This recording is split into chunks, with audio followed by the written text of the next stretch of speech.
പശ്ചിമേഷ്യ വീണ്ടും കത്തുന്നു. വെടിനിർത്തൽ അവസാനിച്ചേക്കുമെന്ന് ഇറാൻ പറയുന്നു. അമേരിക്കയ്ക്കെതിരെ ഇറാൻ രംഗത്തെത്തുമ്പോൾ തിരിച്ചും അമേരിക്കയുടെ യുദ്ധകാഹളം മുഴങ്ങുന്നു. എന്തായാലും അമേരിക്ക ഇറാൻ ബന്ധത്തിൽ വീണ്ടും വിള്ളൽ വീഴ്ത്തിക്കൊണ്ട് പശ്ചിമേഷ്യയിൽ യുദ്ധഭീതി കനക്കുന്നു എന്നുള്ള വാർത്തകളാണ് വരുന്നത്. വീണ്ടും ഗൾഫ് മേഖലകളുടെ സമാധാനം അകലെയാണ്. നിലവിലെ താൽക്കാലിക വെടിനിർത്തൽ അവസാനിച്ചേക്കുമെന്ന സൂചനയുമായിട്ട് ഇറാൻ സായുധ സേന രംഗത്തെത്തിയതോടെ മൂന്നാഴ്ചയായിട്ട് നിലനിൽക്കുന്ന സമാധാന അന്തരീക്ഷം പ്രതിസന്ധിയിലായിരിക്കുകയാണ്. ആകെ മൊത്തത്തിൽ ഭീതിയിലാണ് പശ്ചിമേഷ്യയുള്ളത്. കാരണം ഇറാന്റെ മുന്നറിയിപ്പുകൾ എന്ന് പറയുന്നത് ഏറ്റവും ഗൗരവപരമായിട്ട് എടുക്കേണ്ട ഒരു കാര്യമാണ്. അവർ ആക്രമിക്കുമെന്ന് പറഞ്ഞു കഴിഞ്ഞാൽ അതേപോലെ തന്നെ ആക്രമണം തുറന്നുവിടും. എന്നാൽ ആ നിലപാടുകളിൽ നിന്ന് പിന്നോട്ടില്ല. അപ്പോൾ ഈ പറയുന്നത് പോലെ തന്നെ ഈ സമാധാന അന്തരീക്ഷത്തെ ഭീതിയിലാഴ്ത്തിക്കൊണ്ട് വീണ്ടും ഒരു മുന്നറിയിപ്പ് ഇറാൻ നൽകിയിരിക്കുകയാണ്. അതായത് ഈ വെടിനിർത്തൽ അവസാനിച്ചേക്കുമെന്നുള്ള സൂചന. എന്തായാലും ഇത് കഴിഞ്ഞു കഴിഞ്ഞാൽ ഇറാന്റെ ഉപാധികൾ, അതായത് 14 ഉപാധികൾ മുന്നോട്ട് വെച്ചത് ശരി പറഞ്ഞില്ല എന്നുണ്ടെങ്കിൽ വീണ്ടും വലിയൊരു യുദ്ധത്തിലേക്ക് കടക്കാൻ സാധ്യതയേറെയാണ്. കരാറുകൾ പാലിക്കുന്നതിൽ അമേരിക്കയ്ക്ക് പ്രതിബദ്ധതയില്ല എന്നും അമേരിക്ക ഇസ്രായേൽ സഖ്യം വീണ്ടും ആക്രമണത്തിന് മുതിരാൻ സാധ്യതയുണ്ട് എന്നുമാണ് ഇറാന്റെ മുന്നറിയിപ്പ്. അതുകൊണ്ട് തന്നെ ഞങ്ങളും എല്ലാ രീതിയിലും സജ്ജമാണെന്നാണ് പറയുന്നത്. ഇനി അമേരിക്ക നടത്തുന്ന മാധ്യമ നാടകങ്ങൾ സ്വന്തം വീഴ്ചകൾ മറയ്ക്കാനും എണ്ണവില നിയന്ത്രിക്കാനാണുമെന്ന് ഇറാന്റെ മിലിറ്ററി ഡെപ്യൂട്ടി മുഹമ്മദ് ജാഫർ അസദി കുറ്റപ്പെടുത്തി. അമേരിക്കയുടെ ഭാഗത്തു നിന്നുണ്ടാകുന്ന ഏത് നീക്കത്തെ നേരിടാൻ സേന പൂർണ്ണ സജ്ജമാണെന്നാണ് അദ്ദേഹം വ്യക്തമാക്കിയിരിക്കുന്നത്. എന്തായാലും സമുദ്ര ഉപരോധം ഉൾപ്പെടെയുള്ള സൈനിക സമ്മർദ്ദങ്ങൾ അമേരിക്ക തുടരുന്നത് ഇറാനെ ഏറ്റവും കൂടുതൽ പ്രകോപിപ്പിച്ചിട്ടുണ്ട്. അതുകൊണ്ട് തന്നെ ഏത് നിമിഷവും എന്ത് സംഭവിക്കാം എന്ന നിലയിലേക്ക് വലിയൊരു മുന്നറിയിപ്പ് ഇപ്പോൾ ട്രംപിന് കൊടുത്തിരിക്കുകയാണ് ഇറാൻ. അതേസമയം തന്നെ വൈറ്റ് ഹൗസിൽ നടത്തിയ വാർത്താ സമ്മേളനത്തിൽ ഇറാനുമായിട്ടുള്ള കരാറിലെത്താൻ സാധിക്കാത്തതിൽ അതൃപ്തി പ്രകടിപ്പിച്ച ഡൊണാൾഡ് ട്രംപ് അമേരിക്കയ്ക്ക് മുന്നിൽ 2 വഴികൾ മാത്രമേ ഉള്ളൂ എന്ന് വ്യക്തമാക്കി. ഒന്നുകിൽ ഇറാനെ പൂർണ്ണമായി നശിപ്പിക്കുക, അല്ലെങ്കിൽ ഒരു കരാറിലെത്തുക എന്നതാണ്. അപ്പോൾ മാനുഷിക പരിഗണനകൾ മുൻനിർത്തി ഇറാനെ തകർക്കാൻ ആഗ്രഹിക്കുന്നില്ല എന്ന് പറയുമ്പോഴും അതൊരു പ്രധാന പോംവഴിയായിട്ട് മുന്നിലുണ്ട് എന്ന് ട്രംപ് ആവർത്തിച്ചത് മേഖലയിൽ ആശങ്ക വർദ്ധിപ്പിക്കുകയാണ്. എന്തായാലും ശത്രുക്കളുടെ ആകാശ ആക്രമണങ്ങളെയും കരയുദ്ധങ്ങളെയും തങ്ങൾ രാഗിമിനുക്കിയ ആയുധങ്ങൾ കൊണ്ട് ധീരമായിട്ട് പ്രതിരോധിച്ചു നിന്ന ഇറാൻ ഇപ്പോൾ ലോകത്തെ അത്ഭുതപ്പെടുത്തുന്ന മറ്റൊരു തന്ത്രവുമായിട്ട് പശ്ചിമേഷ്യയിൽ കരുത്തുറച്ചിരിക്കുകയാണ്. അങ്ങനെ ആകെ മൊത്തത്തിൽ ഒരു മുന്നറിയിപ്പുമായിട്ട് ഇറാൻ വലിയ രീതിയിൽ തന്നെ യുദ്ധസന്നാഹങ്ങളൊക്കെ സജ്ജമാക്കിക്കൊണ്ട് രംഗത്തുണ്ട്. എന്തായാലും ആകാശത്തും കരയിലും ശത്രുവിനെ പിടികൊടുക്കാതെ പോരാടിയ ഇറാൻ ഇപ്പോൾ ഭൂമിക്കടിയിൽ സുരക്ഷിതമായിട്ട് സൂക്ഷിച്ചിരുന്ന തങ്ങളുടെ സൈനിക ശേഖരം പുറത്തെടുത്തത് പ്രതിരോധത്തിന്റെ പുതിയ ഒരു കവചം തീർക്കുകയാണെന്ന വാർത്തകളാണ് പുറത്തുവരുന്നത്.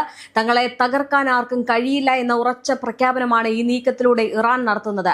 അമേരിക്കയുടെയും ഇസ്രായേലിന്റെയും കനത്ത ആക്രമണങ്ങൾക്ക് തൊട്ടു പിന്നാലെ പ്രഖ്യാപിക്കപ്പെട്ട വെടിനിർത്തൽ സമയം സമാധാനത്തിനല്ല, മറിച്ച് തങ്ങളുടെ സൈനിക ശേഷി പൂർവാധികം ശക്തിയോടെ വീണ്ടെടുക്കാനാണ് ഇറാൻ ഉപയോഗിക്കുന്നത് എന്ന് NBC ന്യൂസ് റിപ്പോർട്ട് ചെയ്യുകയാണ്. ഇറാൻ എല്ലാ രീതിയിലും സജ്ജമായിരിക്കുകയാണ്. അമേരിക്കയെ തകർക്കാനുള്ള എല്ലാ രീതിയിലുള്ള കാര്യങ്ങളും ഇപ്പോൾ ഇറാന്റെ പക്കലുണ്ട്. അതേത് നിമിഷവും നടക്കും. അതുകൊണ്ട് വെല്ലുവിളികൾ ഇറാന്റെ മുന്നിൽ വില പോകില്ല.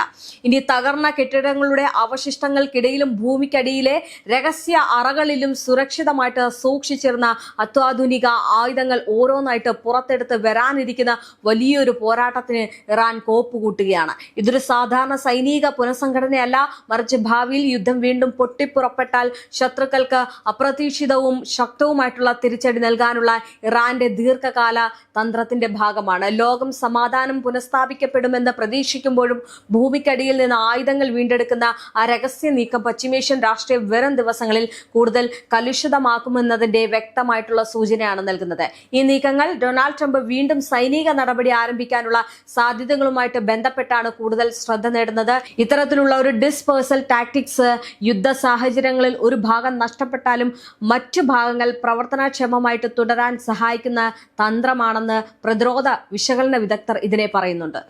മാത്രമല്ല, ഇതിനിടെ അമേരിക്കൻ പ്രതിരോധ വകുപ്പ് ഈ നീക്കങ്ങളെ അടുത്തുനിന്ന് നിരീക്ഷിക്കുന്നുണ്ട് എന്ന് പീറ്റ് ഹെഡ്സെത്ത് വ്യക്തമാക്കിയിട്ടുണ്ട്. ഇറാൻ അവരുടെ സൈനിക ആസ്തികൾ എവിടേക്കാണ് മാറ്റുന്നത് എന്നും എന്താണ് പുനർനിർമ്മിക്കുന്നത് എന്നതിനെ കുറിച്ചുള്ള അമേരിക്കയ്ക്ക് വ്യക്തമായിട്ടുള്ള ധാരണയുണ്ട് എന്നാണ് അദ്ദേഹം പറയുന്നത്. എന്നാൽ ഔദ്യോഗികമായിട്ട് ഇറാന്റെ സൈനിക ശേഷി ഗണ്യമായിട്ട് തകർന്നു എന്നാണ് വൈറ്റ് ഹൗസും പെന്റഗണും ആവർത്തിച്ച് പറയുമ്പോഴും രഹസ്യ ഇന്റലിജൻസ് വിലയിരുത്തലുകൾ അത്ര ലളിതമായിട്ടുള്ള ചിത്രം വരയ്ക്കുന്നില്ല. റിപ്പോർട്ടുകൾ പ്രകാരം ഇറാന്റെ ബാലിസ്റ്റിക് മിസൈലുകൾ അല്ലെങ്കിൽ ആ മിസൈൽ ശേഖരത്തിന്റെ വലിയൊരു വിഹിതവും വ്യോമസേനയുടെ പ്രധാന ശേഷിയും ഇസ്ലാമിക് റവല്യൂഷണറി ഗാർഡ് കോർപ്പസ് നിയന്ത്രിക്കുന്ന നാവിക ശക്തിയും ഇപ്പോഴും പ്രവർത്തനക്ഷമമാണ്. ഇറാൻ സൈനിക രംഗത്ത് മാത്രമല്ല നയതന്ത്ര രംഗത്തും നീക്കങ്ങൾ ശക്തമാക്കിയിരിക്കുകയാണ്. പാകിസ്ഥാൻ വഴി അമേരിക്കയിലേക്ക് പുതിയൊരു ചർച്ചാ നിർദ്ദേശം അയച്ചെങ്കിലും അതിൽ തൃപ്തനല്ല എന്ന നിലപാടാണ് ട്രംപ് സ്വീകരിച്ചത്. ഇത് വെടിനിർത്തൽ നിലനിൽക്കുമ്പോഴും യഥാർത്ഥ സമാധാന സാധ്യതകൾ വളരെ അനിശ്ചിതത്വമാണെന്ന് കാണിക്കുകയും ചെയ്യുന്നുണ്ട്. ചർച്ചകൾ സ്തംഭിക്കുന്നതിനൊപ്പം തന്നെ സംഘർഷം വീണ്ടും രൂക്ഷമാകാനുള്ള സാധ്യത ഉയരുകയാണ്. അതായത് പശ്ചിമേഷ്യയുടെ സമാധാനം അകലെയാണ്. ഇതോടൊപ്പം തന്നെ ഹോർമുസ് കടലിടുക്കിൽ നിയന്ത്രണം നിലനിർത്തിക്കൊണ്ട് ഇറാൻ ആഗോള സാമ്പത്തിക സമ്മർദ്ദം സൃഷ്ടിക്കുന്നതും ഏറെ ശ്രദ്ധേയമായിട്ടുള്ള ഒരു കാര്യം കൂടിയാണ്. ലോകത്തെ എണ്ണ വിതരണത്തിന്റെ പ്രധാന ഭാഗം ഈ കടലിടുക്കിലൂടെ കടന്നു പോകുന്നതിനാൽ അതിന്റെ നിയന്ത്രണം ഇറാന് ഒരു ശക്തമായിട്ടുള്ള ജിയോ പൊളിറ്റിക്കൽ കളിക്കാരനാക്കി മാറ്റുകയാണ്. നമുക്കറിയാം, യുദ്ധത്തിന്റെ സാമ്പത്തിക ബാധ്യതകളെക്കുറിച്ചും വിവാദങ്ങൾ ഉയർന്നിരുന്നു.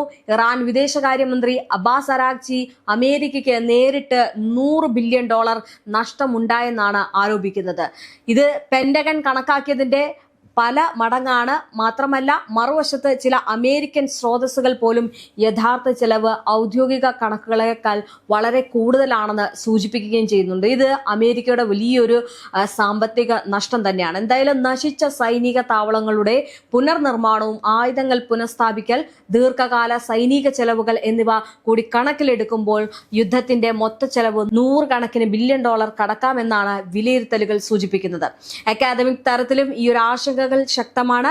ഹാർവാർഡ് കെനഡി സ്കൂളിലെ പ്രൊഫസർ ലിൻഡ ബിൽമീസ് ഈ ഒരു യുദ്ധം ഒടുവിൽ $1 ട്രില്യൺ വരെ അമേരിക്കയ്ക്ക് ചെലവാകുമെന്ന് മുന്നറിയിപ്പ് നൽകുന്നുണ്ട്.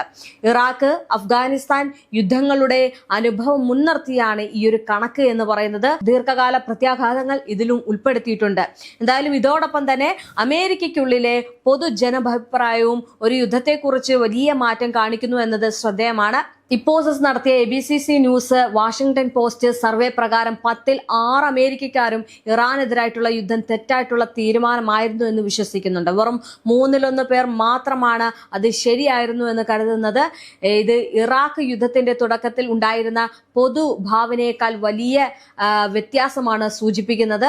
മാത്രമല്ല, ഈ യുദ്ധത്തിന്റെ സാമ്പത്തിക സാമൂഹിക പ്രത്യാഘാതങ്ങളെക്കുറിച്ചും അമേരിക്കക്കാർക്ക് വലിയ രീതിയിലുള്ള ഒരു ആശങ്ക നിലവിലുണ്ട്. ഈ സമ്പദ് വ്യവസ്ഥ മാന്ദ്യത്തിലേക്ക് വഴുതി വീഴാനുള്ള സാധ്യത ഉയരുന്നുവെന്നും സഖ്യരാജ്യങ്ങളുമായിട്ടുള്ള ബന്ധം ദുർബലമാകുന്നുവെന്നും ഇന്ധനവില ഉയരുന്നതും ജനങ്ങളെ ബാധിക്കുന്നുവെന്നും സർവേ ചൂണ്ടിക്കാണിക്കുന്നുണ്ട്. ജനജീവിതം ദുസ്സഹമാകുന്നു. എന്തായാലും ട്രംപ് ഇറാനെതിരെ നടത്തിയ ഈ ഒരു കർശന പ്രസ്താവനകൾക്കും ഭൂരിഭാഗം അമേരിക്കൻകാർ പ്രതികൂല പ്രതികരണമാണ് പ്രകടിപ്പിച്ചത്. കൂടാതെ അമേരിക്കയുടെ ഈ ഒരു യുദ്ധ നടപടികൾ ഇസ്രയേലിന്റെ സ്വാധീനത്തിൽ നിന്നാണെന്ന ധാരണയും ശക്തമാകുകയാണ്. അതായത് അത്തരം ചർച്ചകൾ അമേരിക്കയിൽ ഇപ്പോൾ നടക്കുകയാണ്. പല അമേരിക്കക്കാരും ഇസ്രയേലിന് US അമിത പിന്തുണ നൽകുന്നു എന്ന് കരുതപ്പെടുന്നതോടൊപ്പം തന്നെ ഇറാനെതിരായിട്ടുള്ള യുദ്ധത്തിലേക്ക് വാഷിംഗ്ടണിനെ തള്ളിയതിൽ ഇസ്രയേലിന്റെ പങ്ക് നിർണായകമാണെന്ന് അഭിപ്രായവും പറയുന്നുണ്ട്. ചുരുക്കത്തിൽ ഇതെല്ലാം പറഞ്ഞു വരുമ്പോൾ നമുക്കറിയാം, പശ്ചിമേഷ്യയിൽ ഇപ്പോൾ കാണുന്നത് വെറും ഒരു മഞ്ഞുരുകലല്ല, മറിച്ച് ആഗോള ശക്തികൾ തമ്മിലുള്ള വമ്പൻ കരുനീക്കങ്ങളുടെ അണിയറ ദൃശ്യങ്ങളാണ്. വലിയ രീതിയിലുള്ള ഒരു യുദ്ധത്തിന് രണ്ടു കൂട്ടരും ഒരുങ്ങുകയാണ്. പുറമേ ശാന്തമെന്ന് തോന്നിക്കുന്ന വെടിനിർത്തലിന് പിന്നിൽ ആയുധങ്ങൾ രാഗിമിനുക്കിയും തന്ത്രങ്ങൾ പുനഃക്രമീകരിച്ചും ഒരു വലിയ പോരാട്ടത്തിന് കളമൊരുങ്ങുകയാണ്. ഭൂമിക്കടിയിലെ രഹസ്യ അറകളിൽ നിന്ന് ഇറാൻ തങ്ങളുടെ ആയുധശേഖരം വീണ്ടെടുക്കുമ്പോൾ അത് വെറും ഒരു പ്രതിരോധമല്ല, മറിച്ച് ശത്രുവിന്റെ നെഞ്ചിടിപ്പ് കൂട്ടുന്ന മനഃശാസ്ത്ര യുദ്ധം കൂടിയാണ്. നിലവിൽ തുടരുന്ന ഈ ഒരു നിശബ്ദത ഒരു വലിയ സ്ഫോടനത്തിലേക്കാണോ അതോ നയതന്ത്ര വിജയത്തിലേക്കാണോ വഴി തുറക്കുന്നത് എന്ന് വരും ദിവസങ്ങളിൽ തീരുമാനിക്കും. എന്തായാലും ഇപ്പോൾ പശ്ചിമേഷ്യ ഭീതിപ്പെടുത്തിക്കൊണ്ട് ഇറാൻ പറഞ്ഞിരിക്കുകയാണ് വെടിനിർത്തൽ അവസാനിച്ചേക്കുമെന്നുള്ളത്. അപ്പോൾ ഒന്ന് ആലോചിച്ചു നോക്കിക്കേ, ഇറാൻ സജ്ജമായി കഴിഞ്ഞു. ഏത് വിധേനയും യുദ്ധത്തിൽ നിൽക്കാമെന്നും അതുപോലെ തന്നെ അമേരിക്കയെ ചേർത്ത് നിൽക്കാമെന്നും അമേരിക്കയ്ക്ക് മുന്നിൽ അടിയറവ് പറയത്തില്ല എന്നും കരുതി ഇറാൻ രംഗത്തെത്തുമ്പോൾ ഇറാൻ ഒന്നുകൂടി ഓർമ്മിപ്പിക്കുകയാണ് വെടിനിർത്തൽ അവസാനിക്കാറായി അല്ലെങ്കിൽ അവസാനിച്ചേക്കുമെന്നുള്ളത് അമേരിക്കയെ ഒന്നും കൂടി ഓർമ്മപ്പെടുത്തുകയാണ്. പക്ഷേ അമേരിക്കയ്ക്ക് അവിടെയാണ് പ്രശ്നം എന്ന് പറയുന്നത്. അമേരിക്കയുടെ എല്ലാം തന്നെ തകർന്നിരിക്കുകയാണ്.